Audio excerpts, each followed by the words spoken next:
Hello बच्चों, कैसे हैं? देखो, आज हम खिलाफत आंदोलन यानी कि खिलाफत मूवमेंट की बात करेंगे। इतिहास में ये एक ऐसी घटना है जिसमें हिंदू और मुसलमानों की दोनों की भागीदारी बढ़ चढ़ कर रही है। इसी के बारे में समझते हैं। देखो, खिलाफत मूवमेंट दरअसल इसका नाम से अगर देखा जाए तो खलीफा से आता है। तो खिलाफत मूवमेंट यानी खिलाफत आंदोलन 1919 से शुरू हुआ था और 1922 तक चलते रहते ये पतन हो जाता है। इससे पहले जिसका वीडियो था वो 1919 में जो 13 अप्रैल 1919 को जलियांवाला बाग हत्याकांड हुआ था। अगर आप लोगों ने उस वीडियो को नहीं देखा है तो आप लोग वीडियो को जरूर देखें। तो आज देखिए खिलाफत आंदोलन। खिलाफत आंदोलन में क्या होता है कि जब प्रथम विश्व युद्ध होता है, प्रथम विश्व युद्ध के दौरान इसमें तुर्की की हार हो जाती है। तुर्की और जर्मनी दोनों साथ थे, एक तरफ ब्रिटेन एक तरफ तुर्की। तो प्रथम विश्व युद्ध में क्या होता है कि तुर्की की हार हो जाती है। तुर्की की जब हार हो जाती है तो युद्ध के बाद ब्रिटेन क्या काम करता है? ब्रिटेन एक सीवर्स की संधि करता है। क्या करता है बच्चों? सीवर्स की संधि करता है। तो सीवर्स की संधि जब करता है तो इसमें क्या करता है कि तुर्की का विभाजन करने का निश्चय ले लेता है ब्रिटेन। और भारतीय जो मुसलमान थे, भारतीय मुसलमान इस बात से जो है युद्ध में इनका सपोर्ट किए थे ब्रिटिश गवर्नमेंट का कि वहां पर यानी कि जो खलीफा हैं, इस्लाम के खलीफा हैं, उनके पद को, उनके सम्मान को बरकरार रखा जाएगा, उनको खत्म नहीं किया जाएगा। तो ब्रिटिश गवर्नमेंट ने अपनी चालाकी भरी शब्दों से यह कहा था कि ठीक है, हम इस्लाम के खलीफा को यानी कि जो वहां के खलीफा हैं उनको किसी भी प्रकार की कोई नुकसान नहीं करेंगे। लेकिन जैसे ही युद्ध जीत जाता है ब्रिटेन, वैसे ही ये गिरगिट की तरह रंग बदल देता है ब्रिटिश गवर्नमेंट। जैसे ही ये गिरगिट की तरह रंग बदलता है तो वहां पे क्या काम करता है? सीवर्स की संधि कर देता है। सीवर्स की संधि के दौरान ये क्या काम करते हैं? ये वहां के जो खलीफा हैं उनपे जबरदस्ती संधि करते थे, जबरदस्ती उनपे आरोप लगाया जाता था, तुर्की का विभाजन किया जाता। तुर्की के विभाजन के बाद, क्योंकि देखो जो खलीफा पद होता है वो संसार भर के मुसलमान उसको मानते थे इस्लाम का खलीफा, और भारतीय मुसलमान का भी उससे सहानुभूति, उससे लगाव था। इस वजह से भारतीय मुसलमान किसे? ब्रिटिश गवर्नमेंट से नाराज हो जाते हैं। जब ब्रिटिश गवर्नमेंट से नाराज हो जाते हैं तब गांधी जी के दिमाग में एक विचार आता है। गांधी जी के दिमाग में क्या विचार आता है कि ये सही मौका है कि भारत के मुसलमान को और हिंदुओं को एक किया जाए। एक करने के बाद क्यों ना एक होने के बाद आंदोलन किया जाए और यहां से ब्रिटिश को भगाया जाए। ये इनके दिमाग में आया था। किसके? गांधी जी के दिमाग में। क्यों? क्योंकि ऐसा 100 सालों में कहीं एक बार ऐसा मौका मिल रहा था।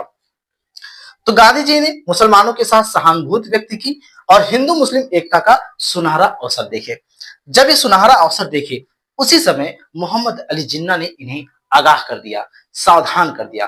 कहा देखो, आपने जो कर रहे हो, आप जो करो वो गलत कर रहे हो। क्या मैंने गलत किया है?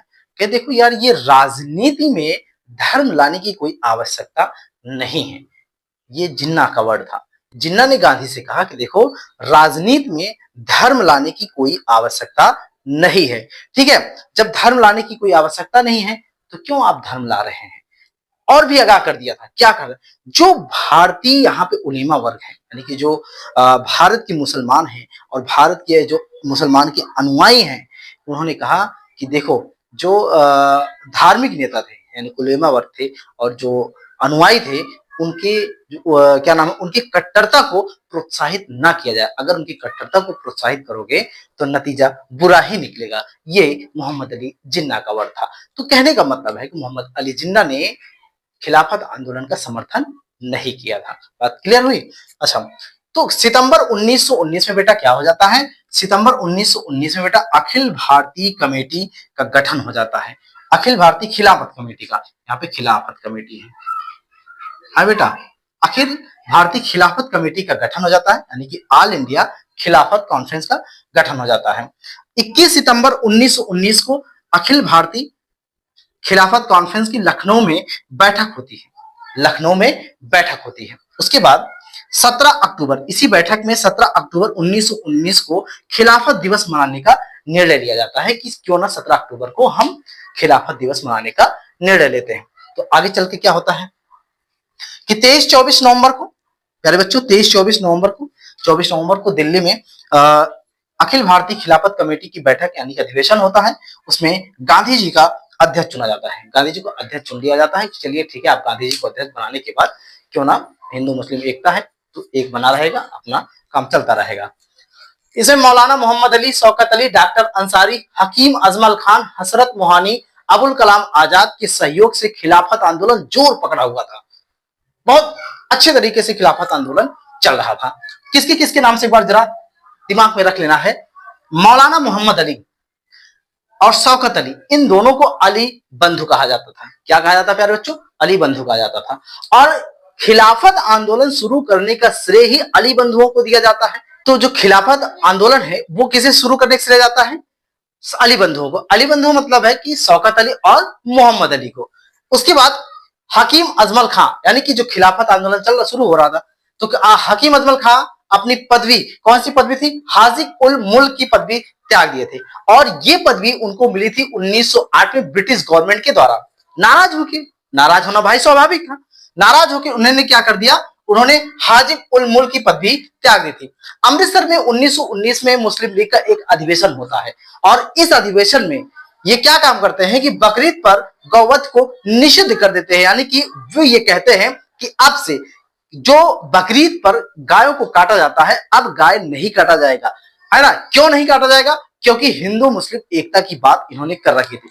बकरीद पर गायों को निषिद्ध कर दिया था, गौवध को।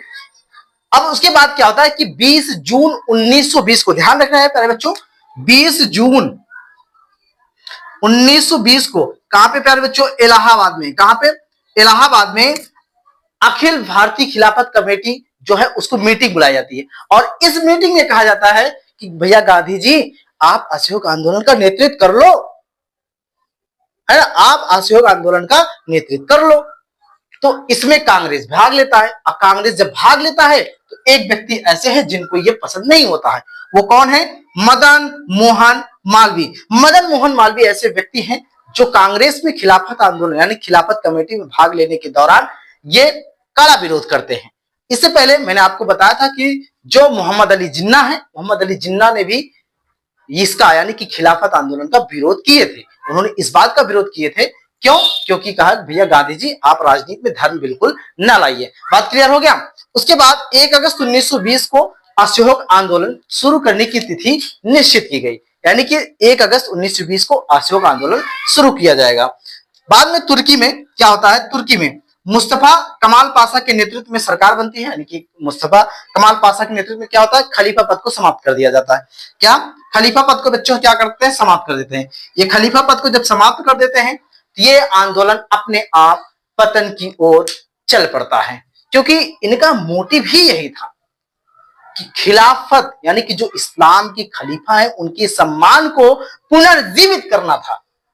और जब खलीफा ही नहीं बचा तो फिर आंदोलन का चलाने का क्या मतलब है? एक चीज और ध्यान रखना है कि ये खिलाफत मूवमेंट और नॉन कोऑपरेशन मूवमेंट यानी कि असहयोग आंदोलन कुछ समय तक के लिए साथ साथ चला था, कुछ समय तक के लिए साथ साथ चला था, लेकिन बीच में यह आंदोलन अपने आप टूट जाता है। तो दोस्तों आज का बस इतना ही वीडियो, फिर मिलते हैं एक नए वीडियो के साथ। तब तक के लिए जय हिंद, जय भारत।